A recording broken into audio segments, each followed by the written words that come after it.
Yo, what's up, guys? Welcome to Connor's College Football Predictions. Now, last week, if you watched college football, you witnessed history. It was the first time in my 3 years of predicting college football games that I did not win a single game in a week. So that was very upsetting. Hurt a little bit. I went 0-3, but all the games really could have went either way. Florida versus Miami. Florida made a late run at the end. Just couldn't get it done. Also, South Carolina, Georgia. Game was tied at halftime, 24-24. And Notre Dame, Michigan, if there aren't those two pass interference calls against Notre Dame, that's a completely different ball game. And Notre Dame had a pretty good chance of winning.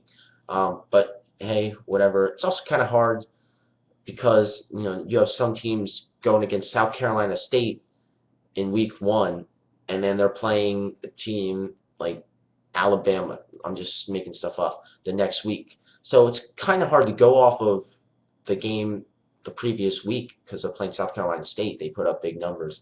So, it's hard to predict these early games, but hey, whatever. I have 3 games picked out for you this week, hoping to get back on the right track. So let's get started with that right now. First off, TCU versus Texas Tech. TCU's quarterback, Casey Paul, he's out for this game, injured. So Trevon Boykin will be stepping in for him. Now, I feel like with Boykin, this offense is more one-dimensional. He does depend on his feet a lot, and he rushed 127 times last year, which is even more than their starting running back. So, like I said, really depends on his feet. But at the same time, it makes it a lot easier for Texas Tech to stop. If you only have to focus on the running game, then you're loving that because they can't do anything else besides run. Um, Also, Texas Tech's quarterback Baker Mayfield on fire. He's a freshman. You might not have heard of him. He has a completion percentage of 71.1%, has 780 yards and 7 touchdowns in 2 games as a freshman again. Um, so he's on fire. This offense is on fire, and I think that their defense can do pretty well against this one-dimensional TCU offense. So I'm going with the Red Raiders in the upset. Next off, UCLA versus Nebraska. Now, Nebraska has 4 players with 100 yards rushing, and they also have 4 receivers with at least 1 touchdown in the first 2 games. That's pretty impressive to me. Uh, Also, last year at home, in 7 games, Taylor Martinez threw for 17 touchdowns, had 9.1 yards per attempt, and had a completion percentage of 67.4%. So he really likes playing at home. He really succeeds in games like these.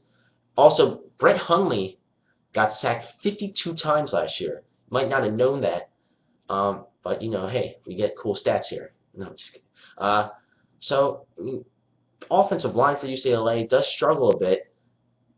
I have to go with Nebraska in this one. I think that they just win at home.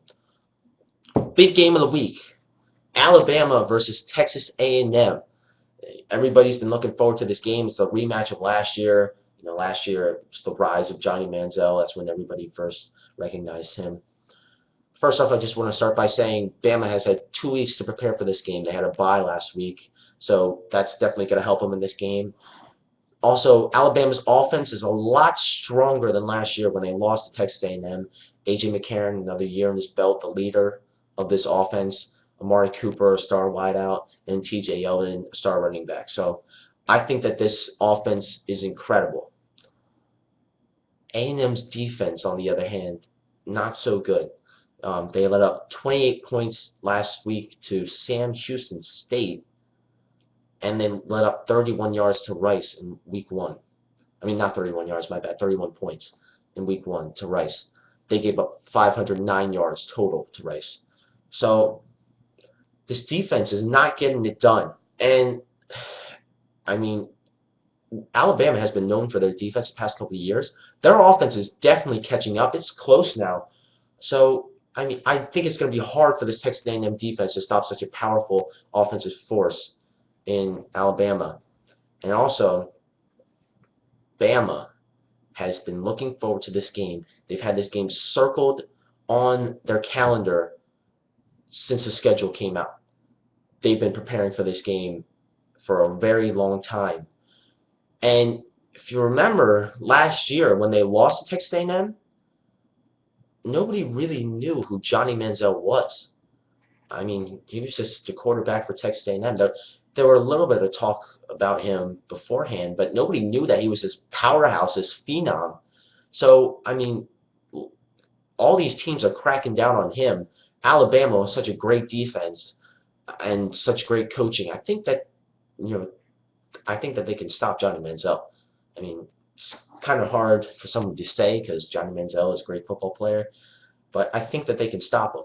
So I'm going with Bama in this one. I did pick them to win the national championship in my college preview before the season started, so I have to go with the Crimson Tide in this one. So that's it for me. Hoping I don't go 0-3 again. So keeping my fingers crossed. Enjoy your week of college football, and I'll see you next week. Peace.